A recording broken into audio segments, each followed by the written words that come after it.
Yeah, welcome back to the show, and I'm delighted to be joined by Michael O'Doherty in Ireland. Good afternoon, Michael. Good afternoon, David. How are you? Yeah, not too bad. Is it getting colder over there at the moment?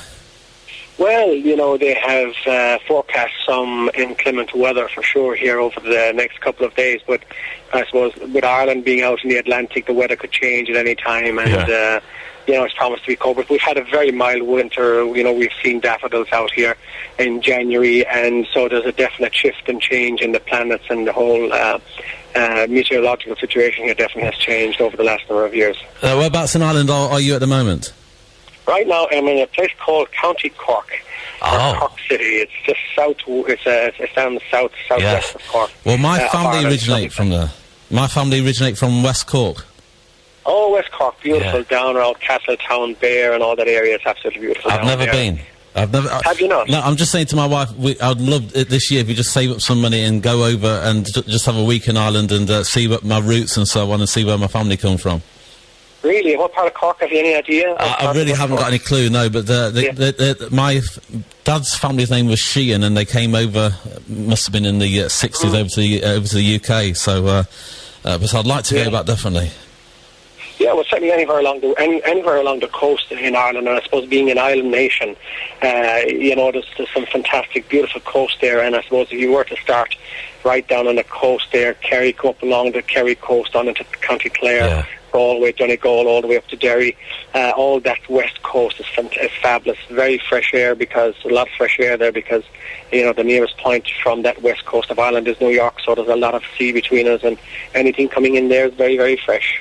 Just the ferry right away. And, I mean, I love the music of Ireland as well, so I'm desperate to get over there, I really am, and and the funny thing is, moving to Spain, I've actually probably got more in touch with my Irish roots, because there's so many Irish people here in Spain as well, so I've met more Irish people here than I did anywhere else.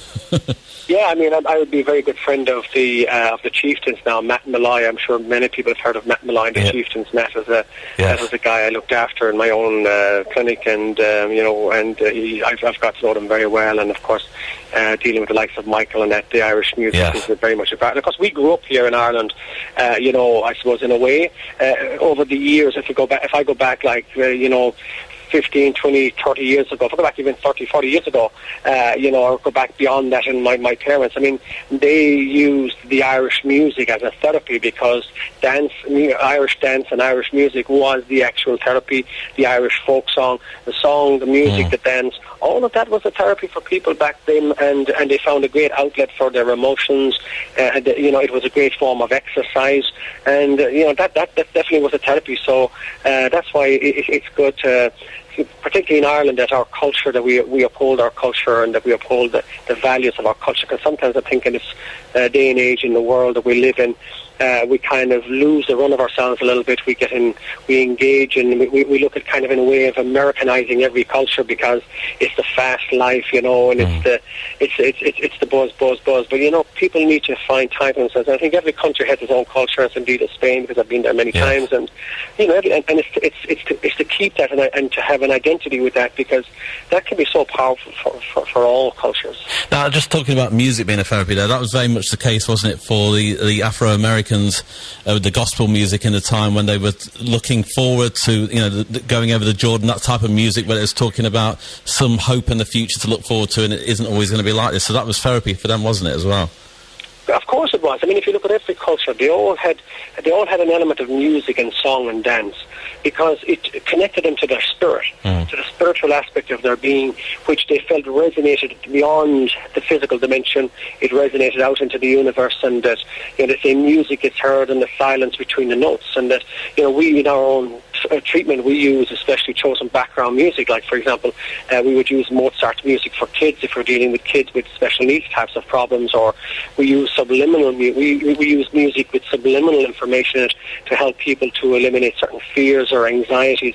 So yeah, I mean, music is something we have to embrace, and the whole science around the Mozart music, for example, is very well established, in relation to the frequency that it creates. And the Mozart Requiem, for example, is a very powerful piece of music. It's very cleansing, uplifting piece of music, and it's very, this is absolutely very true that all cultures have had that, and we've disconnected from that because we connected to the material world, and to find out, well, that isn't what really gives us the happiness and the fulfillment that we really are in this world to experience, David. Yeah, in dealing with people, Michael, have you noticed that from people from different... I mean, there must be some underlying issues which are the same in every culture for every human being, it's general to us all. But I'm just thinking of the Spanish culture here. They seem to be a lot more... They work to live rather than live to work. Like, it's more like that in the UK. You live to work, you're working long hours, you're coming home in the dark. But in Spain, that they know how to have fiesta time, they know how to enjoy themselves. And do you find that there's different levels of stress in different cultures, or can it just absolutely. I mean, we got totally caught up in the run of ourselves over the last 15 or 20 years with this so-called Celtic Tiger. The thing about it was that people just totally got caught up in the situation and sought to find comfort and happiness and in the bigger car, the bigger house, and it was always a question as well, what are you doing now? Or, well, I bought an apartment in Spain, or I bought an apartment here, And the thing about it is people got caught up in that. And I see it in London. I have a clinic in London, Harley Street in London, and I deal with a lot of business people who work down in the city, and it's everybody's running. And I say to people, look, every human being alive today, we are all walking across this bridge from birth till death. Every human being alive today, whether you're a multi-billionaire, or whether you're on social welfare, or whether you're a pauper, or whatever we are, every human being alive today is walking across this bridge. And the thing about it is this: some people, look around and smell the roses and look at the scenery and enjoy it. Other people fly across that bridge. They don't even live. They don't even see life. They don't understand what life is. They don't embrace what life is all about.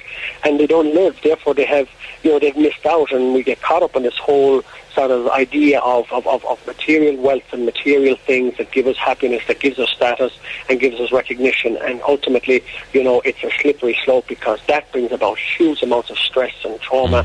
And that ultimately then, David, leads to serious illness, and unfortunately, in a lot of cases, in the what we call the so-called developed countries like Ireland, UK, and other countries like that in Europe, what happens is a lot of people are turning to suicide. Huge depression.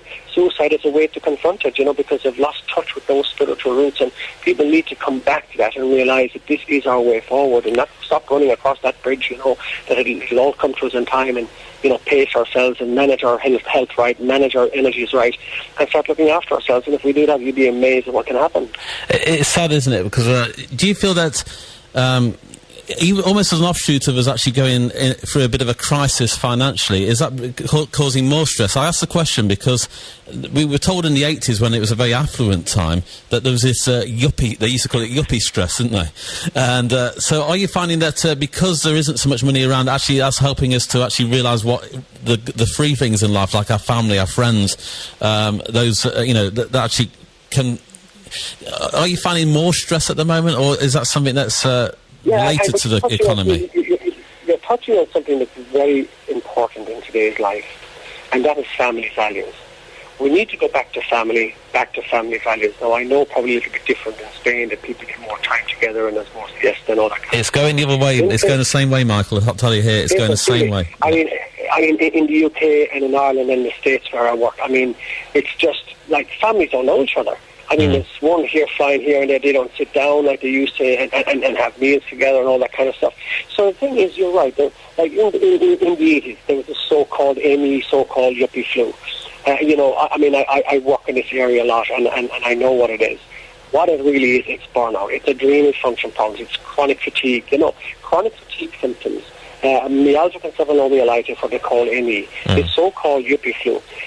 Every human being alive today has yuppie flu. Let me tell you that much. Because what has happened is, we have pushed ourselves to the limit, and we have what people are suffering from is what I call adrenal function problems. Yes. We push ourselves to the limit. The adrenals are two glands on the top of the kidneys that are pumping adrenaline every time we're under stress. Our sympathetic nervous system is on overload. We're depleting ourselves of vital nutrients. We're not able to convert our serotonin, our foods, into our tryptophan foods into serotonin, which in turn can convert to melatonin. We can't sleep, so now we're taking the antidepressants and the sleeping pills, and we're told then that there's nothing wrong with you. You're suffering now from chronic fatigue, and then it's a matter of chance whether you'll get better or not. And what we find is that when people come into our clinics, we sit them down and we say, look, this is the situation. You've pushed yourself beyond the point of no return, and it's a long road back. But what we do find is if people are willing to understand what goes on, willing to make the changes and confront it in a proactive manner, then they can get better. Because the one thing that people listening to this program needs to realize, no matter what's going on in our lives, we have to do the work. Yes. Do you understand what I'm saying to you? Yes. It reminded me, and I hope I get the saying right now, it reminded me when I went to America and I went to Ellis Island, and of course Ellis Island is where all the immigrants went through, going back, to the 40s and the 50s and all that kind of stuff. And back, and of course before that, in the 1800s and all that. But the thing was, Ellis Island, when people came through, I remember visiting Ellis Island. It's where the Statue of Liberty is. Yeah. And I remember going in, and there was all these little sayings on the wall. And there was one saying, and it was from an Irishman he said, before I left Ireland, I was told in America the pavements were made of gold. And the sign then went on to say, when I came to America, in actual fact, the pavements weren't made of gold, number one. Number two, there were no pavements. And number three, I had to do it. Yes, that's right. And that's the thing about it, if society can, waken up out of the illusion, David, that there's some magic wand, magic pill that is going to solve our problems, if we can waken up out of that illusion and face the reality, that we eat, we decide what we want to eat. We think. We have to decide what we want to think. We breathe. We have to learn to breathe. We decide if we want to exercise. If we take just the responsibility of those things that we can control and that we are in control of, then you'll be amazed. But society definitely has to be given the knowledge and the skills and the tools and the techniques. And that's what we find is the most important thing in our clinics, that we give people that knowledge, we give them the tools, we give them the techniques, as well as doing what work we need to do. And if people take that on, if they engage in the process that we create for them, then it's amazing what can be achieved, often miraculous. Yeah, you'd be absolutely amazed what can be achieved. Putting my other hat on, I didn't pre-warn you this, but I'm actually a minister of a church here in Spain as well. That's my other job that I do. And what you're saying, there's a lot of we say a lot of similar stuff because looking at what we believe in as far as what Jesus was saying, he was saying stuff like, this is the best way to live, put disciplines into your life and so on, but also be aware that you will face persecution and hardship from time to time. So it's about living with a real expectancy, isn't it? Well, look, the thing about it is that one of the fundamental problems in society is that I have found certainly in again, as I say, the so-called developed world. I mean, you won't see it. I mean, I've worked in Chernobyl where I've trained doctors there. I've done lots of charity work in different countries. I've seen suffering at that real level. And the thing is, what happens is what society needs to do is that we need to tap into that aspect of our being that I call the divine, and that we all have this divine frequency, and there is this void, there's this element of us that only the divine can fulfill. And the only way we can tap it, because we're not going to find that outside ourselves. One of the problems I've always had to a certain degree with regard to, and particularly with Catholicism, was that, and even though I am a Catholic, but the thing is, one of the I've always found is that a lot of the time it was founded, I was projected on this element of fear, that if you do this wrong, you'll suffer, if you do that wrong, you'll suffer. I've always found, that God is and Christ was all about one message, the message of love. And if we can learn to love ourselves, and we often show, I often say to people, the scientific evidence is now there to prove about, for example, what we call, I go into from a non-physical perspective, is that there is a science now called non-locality physics. Now, what that means is there is something else that connects us all that we can't see. We call this non-local from a physics perspective. Okay, now let me make it very simple. imagine if people were to think about this, imagine a spider in the center of a web. Imagine that we're all connected through this web. And this web is, I call the divine web. All the information that we're receiving and transmitting is going out through this web. And the reason I'm saying that is that they have now proven statistically, and they've now proven scientifically, that if people pray for somebody, that the information is actually transmitted through this web of life, and the other person picks it up even though they don't know it. So the scientific evidence is there around that. So therefore, what we need to do, what I often say to people, and who might be listening to this, they might have a friend in hospital or might have a friend who's suffering, if people were just to sit down and relax, leave their hands in their chest, open up their heart and sense the love for their child, their husband, their partner or whatever, some love, and let that love pour around their body and allow that love to reflect itself out through the universe, and looking at that person, we call this distant healing, and transmit that love to the person who may be suffering or whatever the case may now. What I'm saying to people right now, that can be scientifically measured now. And that's enormous, because so we see, David, we do see the barrier between science and spirituality really narrowing, and that we're finding answers to questions that we couldn't understand in the past. And that's the great thing about this economic so-called the crisis. This economic crisis is the best thing that happened, because society is coming back to basics. It's coming back to understand that we're not physical bodies evolving spiritually, that we're spiritual beings evolving physically. Yeah. I would agree with you to an extent. Obviously, I believe that my personal belief is that you pray to God, and God can send healing. But that's just. It's like the same thing. But I'm just putting a little bit of meat on the bone. You're right. You know, I mean, for me in my life, I find that's relevant. For me, every day in my work, before I do my work, I'm always imploring the presence of the divine, because we have to have that in our life. While we can scientifically evaluate the therapy, and we can scientifically evaluate one's intention over another person's physiology and all that kind of stuff, ultimately there are those aspects of our being that we need to tap into that I call the divine, and I fully agree with you there. Michael, are you there? The line's deteriorating. Can you hear me? Yeah, I can hear you fine. Michael, the line is slightly deteriorating, but what I'll do is, there's a question I've got for you, and it's come from your website, and I'm a little bit like, I need to know the answer to it. I'm really intrigued. Before we talk about the event that's coming up in Estepona, I was looking at some of the testimonials, and one was about, it was from, I'm looking at it now, from an article from the Irish Independent. It was on about when you asked your wife to marry you, then it didn't give any more information on it. So I'm quite intrigued as to how that all came about, Michael. Yeah, you're winding me up here now. You're looking for... Well, the thing is, Tina and I, we worked together for a long time, and she went together probably about 18 years and 14 years, but we're married now 6. So 14 years went by until she eventually decided to go down on her knees. Is that the piece you're reading, is it? Yes, that's the bit I'm reading, yeah. Valentine's Day. So eventually, anyway, we decided to get married, and we went off to Las Vegas, and we got married, and we brought some friends of ours, and we got married there, and we came back, and we got the Pope's blessing and all that kind of stuff. So that was great. That was the most important thing. Fantastic. It wasn't an Elvis Presley minister or anything like that, was it? No, it wasn't. We got married in the Bellagio Church, and we had a really lovely minister there.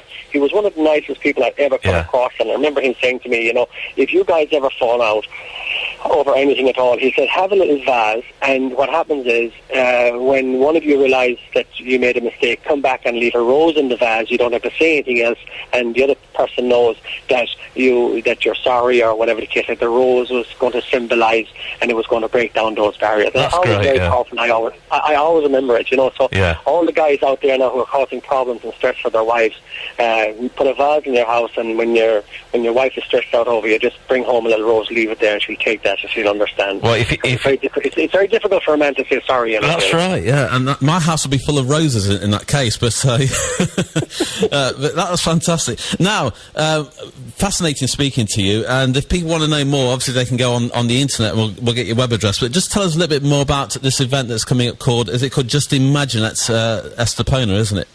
Yeah, that's in the Kempinski Hotel there on next Saturday at 10:30. We're doing a one-day seminar for people. We're bringing people in. We're going to talk with them about their energy system, how the body functions, about illness, how it develops, about how it is they can confront that. We're going to be talking to them about nutrition. My partner, Tom Griffin, who developed this with me, is going to be talking about the area of special needs with kids, the types of problems that families are faced with today with regard to special needs, ADD, ADHD, autism, anything within that spectrum, and indeed a lot of birth trauma and shock that these kids experience, and how that can lead to problems in later life and holding down relationships, jobs, all that kind of thing. So the whole idea is to obviously to educate people, but also I'll be teaching the people some techniques that they can use to work with their own energies, to learn to breathe, to learn to relax, and to help them to understand how they can control a lot of what goes on in their lives, and help them to get back to that aspect of the being where healing really comes from, which is deep inside ourselves. And so it's promising to be a very, very fantastic day. We have a huge amount of people who are going to go, and we have a huge amount of interest from it. So we're really looking forward to it. Gillian McCafferty is the lady who's looking after that for us. She's one of our therapists there, fantastic lady. So ultimately what we want to do, Dave, is I want to bring this to Spain and to have therapists trained in Spain and get them to be able to work with some people out there and to help people and make it a better community, basically. Fantastic. Now, just give me that date again, Michael, because That's next Saturday at 10:30 in the Kempinski Hotel. Yeah, so Kempinski Hotel in Estepona, here on the Costa del Sol. For anybody who's not used to the area, you got Marbella, and then the next municipality is Estepona, and that's where you can find the Kempinski Hotel on the main road there. And Michael, it's been a delight to speak to you. Really enjoyed it.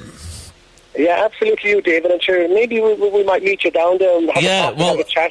How long are you over for? We're inviting you. You're very welcome. Thank you very much. How long are you over for, Michael?